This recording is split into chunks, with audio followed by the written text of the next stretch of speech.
Hello again, everybody. Scott Casper, Takedown Wrestling. Our coverage of the sport continues across the country, coast to coast and border to border. We stopped this time in West Lafayette, Indiana. Purdue head wrestling coach Tony Erzlin has added another important piece to his staff. Zach Tanelli has joined him there. It was announced on August 13th. He joins us now. Zach, how are you? Doing great, Scott. Thanks for having me. Coming back to the Midwest, where, let's face it, you did rather well at Wisconsin. Coming back to the Midwest, and more importantly, the Big Ten, is an awfully big challenge. So no stranger to the Big Ten Conference. What are your expectations at Purdue? Now, what we're expecting to do here is really enhance what's been done, what groundwork has been laid out before us. So we have a good foundation, good base here, and we're just looking to improve a lot of the things that were already set in place and really work mentally on a lot of these guys. I think that's something that goes, it's very underrated as far as coaching is concerned. And we're working mentally on improving these guys, making them ready to compete at the highest level. You've spent the last 5 years at Hofstra, and obviously that's a program that's seen some evolution since Tom Ryan and even before. They've got a good history going on at Hofstra and looking to host now the New York AC Christmas event coming up. They've got some things that'll help highlight and promote Hofstra. How did you leave it? I left on good terms over there. I mean, I'm incredibly grateful for the opportunities that Jeff Hathaway, the athletic director, and the whole administration, there had been a little bit of a change during my tenure over there, but, it was a tough place to walk away from, but, left on great terms, sat down with the athletic director, explained, my position, this opportunity for me, and he actually encouraged me at the end of the day. So it was definitely something where, I was happy, knowing that I had the backing of my, now former athletic director behind me and making this decision, and ultimately, this is the best move for my career right now, is getting back into the Big Ten and being a part of a program that's going to see some vast improvements over the next few years. Coach Erzlin mentioned in the hiring of you the importance that you saw in being a role model, a mentor, and helping to guide young men. Can you talk to us about that? I think there's a lot more that goes into being a good coach than just technical ability or, being able to work out with guys. You have to be able to motivate them, but you have to be able to develop them off the mat as well. There's a lot to be said for being a national champ and being an All-American. But a lot of my coaching philosophy stems from the fact that I'm going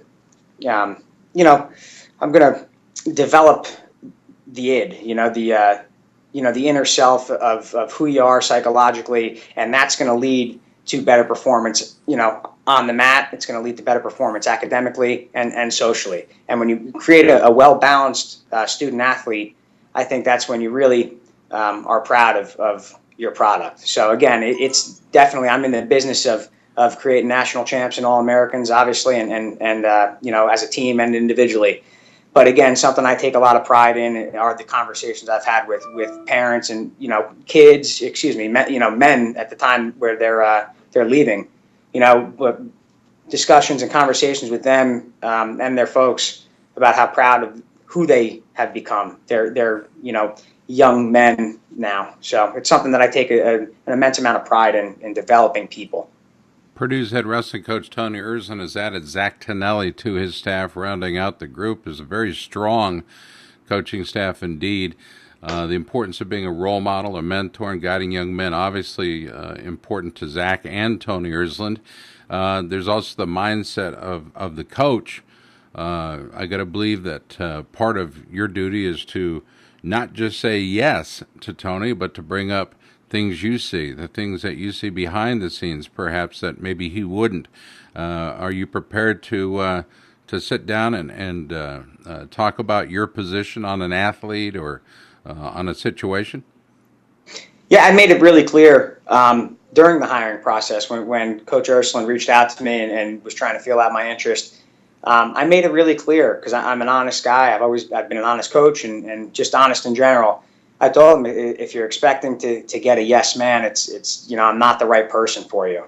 So it's something that I was very upfront about, that I'm definitely opinionated. I have a little bit of that in me, or a lot of bit of that in me. I know how to communicate well, and I think that's something that was very evident to me when talking, early on, especially with Coach Urson, that communication was big for him. And the biggest thing that we were trying to translate back and forth to each other is that as long as we can communicate on issues or I don't want to say problems, but yeah, let's stick with issues. If there's a disagreement in how to handle something, I'm not always going to say that I'm right by any means. It doesn't, I'm going to have differences of opinion for sure. Yeah, and I think that's what makes a good coach is being able to have other people on staff that bring new perspective. Otherwise you might as well, if you have three people that are all saying the same thing, you might as well just have one coach is the way I see it. So he was obviously very open to that. And it's, again, why I feel so confident that this staff is going to take this program and move it in a really positive direction really quickly. So to paraphrase, perhaps being on the same page, but maybe on a different place on the page, it's okay. And I think that makes a healthy staff, don't you? Absolutely. I mean, we share philosophical, things as far as wrestling are concerned. And I think at the roots, we have a lot of similarities, but obviously he's got a lot of experience. I have, good experience as well. Coach Todd has great experience, and we're all going to bring it together. We're picking at everything that we've seen both from our competition days and from our coaching days. And we're gonna meld it into one common thing, and that's what we're gonna portray to the guys. And no matter what, we're unified, and it's gonna be a good fit. Some coaches talk about walking with a swagger, walking with a certain confidence, not arrogance, but a confidence. Is it possible to walk with confidence as a student athlete? Absolutely. In other words, let me re-ask that. Is it possible to walk with swagger as a student? Absolutely. I mean, you should have confidence. Again, I'm talking about building yourself, the id, and who you are. As a student athlete, just as an athlete or in whatever you do, you should have the confidence because you've put in the time, you've put in the work, you're prepared, and when you're prepared, you have confidence in what you're doing. So whether that's studying for a big exam, you go into that exam, in calculus, knowing that you're prepared for it. And yeah, I mean, I don't like the word swag or swagger per se. It's not a word I have that I use in my vocabulary. But at the same time, you definitely have a confidence, and you're going to do well on that exam. And at the same token, in athletics, and something that I feel really good about the direction we're going to move this program is we're going to create that type of confidence where there's an aura around these guys, where they have that confidence when they're competing as well. And it's not that they're in a bad state of mind right now, but when I look at this team and the little work I've had with this team, I think that's the biggest factor right now is we need to sharpen up their minds a little bit because technically they're strong. Physically, they're strong. They're tough kids. We just need to work on their mental status a little bit. And I think once we do that, it could be a really, it will be a really quick fix. I like it. Zach Tanelli joins us. Yeah, and vocabulary aside, whether it's swagger, confidence, competence, I think a lot of that goes into it. And once you understand that you can do it, whether it's going to class and doing well academically or going on the mat and doing well competitively, I believe that does a lot toward helping build young men. Who helped to build you as a young athlete? Who was there for you in high school? In high school, I wrestled at the Edge in New Jersey. Ernie Monaco was the coach there. Dave Esposito helps him out as well. So those two played a tremendous role in my development, again, mentally. More than physically, more than technically, it was mentally. They shaped me into who I am today, both as an athlete and as a coach. So, and the track record speaks for itself when you look at the people that have come out of that club between, Donnie and Glenn Pritzloff, Dave and Zach Esposito, Steve Mocco, Kurt Backus. I'm missing so many people, but the amount of NCAA champions and All-Americans that have come out of that one club, I stand by the fact today that that's the best club in the country and coached by the best people because, again, it's about more than just the wrestling, and that's what they teach, and that's why so many they have the best results out of any club in the country is because they get that it's about more than wrestling. It's about a mentality, and you look at what they've produced again on and off the mat, and it's a tough thing to compete with. So in high school, I'd definitely say primarily, Ernie Monaco was a huge factor, and then Dave Esposito played a role as well, as Two excellent role models and great teachers, great coaches for sure. Did that make you more attractive, do you think, your history? It's not always about wins and losses, I think, when you're recruited, but that obviously will play a part. But it's how a kid sees himself and how coaches see that kid, sitting in front of him. Talk to us about being recruited by Wisconsin. Yeah, I think, to touch on what, I think what you were alluding to is, it's again, sometimes about more than the results. And I was never a state champion in high school. And that's something I look back on or in the moment was obviously disappointed in because I wanted different results. But I look back on it and I think that additionally that molded me into who I was today. And I don't know how I'd be if I would have become complacent or whatnot. I know who I am today, and I know I'm a great man and a great coach and was a great athlete because of who I was and what I did or didn't accomplish. And that's something that I try and coach my young men about is you're going to have to be comfortable with the accomplishments you didn't have in college. And if you can do that, you can look yourself in the mirror at the end of the day and you're brushing your teeth at night and you could shake your head and say you did it. You did a good job today. That's it. And that's what it's about. It's about more than the wins and the losses. But so I think that was a little bit of my my history coming through or my recruiting path. Was a little unorthodox. I had a lot of success at national tournaments, at junior nationals and a couple other places. But unfortunately, I ran into three really good guys in the state tournament my sophomore, junior, and senior year. Two of them ended up becoming Division I All-Americans. So it's something that it's I look back on it, and at the end of the day, I'd rather have accomplished what I did in college than in high school. And I think it's hard to see that, especially when you're in high school. And I tell kids that now that I'm recruiting, that being a Flow Nationals champ or a Virginia Beach senior national champ is very important, and it's great, and you're always going to be able to be proud of that. But more than that, you're going to be really proud of the things you've done in college. So that goes into having that it factor, and that's what I think I had. It's something that I think I have a good eye for is spotting those kids, and maybe I'm a little more susceptible to feeling for those kids or recruiting them because I see myself in them. But I think that's what good coaches do. They look for guys that relate to themselves, toughness, technical ability, a lot of different things, and that's what makes them want them more. So I see one of my strengths is being able to sniff out that it factor in a kid and how hungry he is, and that's what's going to dictate a lot of the success is starting at the bottom of the mountain again and being willing to climb to the top because it's a tough road. Who recruited you at Wisconsin? I'd say Corey Wallman, who was my coach throughout my tenure over there, Barry Davis, and Bart Chelsea. Those are the three guys that were on staff at the time. Bart's a big bear of a guy, isn't he? Oh, Bart's a big man. He's a big mammal, and he's a great man. He's still a great friend to this day. Yeah, I get to see him quite often. I have a great affection for him.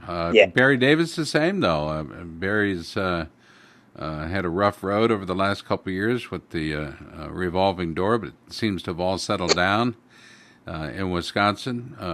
Where are you and Barry? Barry and I are in a great place. I mean, Barry's a passionate man. It's the one thing you never have to question about him. He's always supported his student athletes. So we're in a good place. We're obviously now coaching against each other, but not much to say about it. I mean, he's helped me out a lot in my career, and it's something that I'm grateful to have had him as a coach. He's going to do a lot of pointing. I don't know if you're prepared for it, but he'll be doing a lot of pointing toward your bench, to the officials, perhaps to the scorers. Are you prepared to go under the finger, as it were, as Barry Davis gets all riled up? Man, nobody gets more riled up at a match than Barry Davis. Yeah, I think I have experience coaching against him, so I am familiar with what you're talking about, and some other coaches as well that have similar antics. I don't know characteristics. When they coach. To me, again, it's something that I don't really get involved in things like that. To me, I'm coaching my guy. I'm coaching him hard. I'm incredibly passionate about and going to go to bat for those guys. But it's not about the other coaches. It's not about me either. So, yeah, some people carry themselves in certain ways, and I can't do anything about that. All I know is how I carry myself. And, I try and have as much respect for the other coaches that are trying to create national champions and All-Americans the same way I am. And that's it. Final question. You left a school with a great SID and Jim Sheehan. You come, and who I happen to respect a great deal, and you go to Purdue, where there is Amanda Dahl does her work, and quite a good job does she. Two that I really, really respect, and they love our sport. I don't know that you could be more lucky. Do you feel that yet? Absolutely. I had a great relationship with Jim Sheehan at Hofstra, obviously, and he's someone that I will stay in touch with. And that was one of the tougher things about leaving Hofstra over the past 5 years, of the relationships you build, and you don't really think about that when you're exploring other options for job opportunities. But accepting this job, it comes flooding in pretty quickly that you're going to have to leave, and have a couple tough conversations with people, family, alumni, and other administrators and faculty that you've worked with over the past few years. So, Jim is someone that's been a close friend. He keeps things light over at Hofstra, so he was well appreciated, and he'll be missed.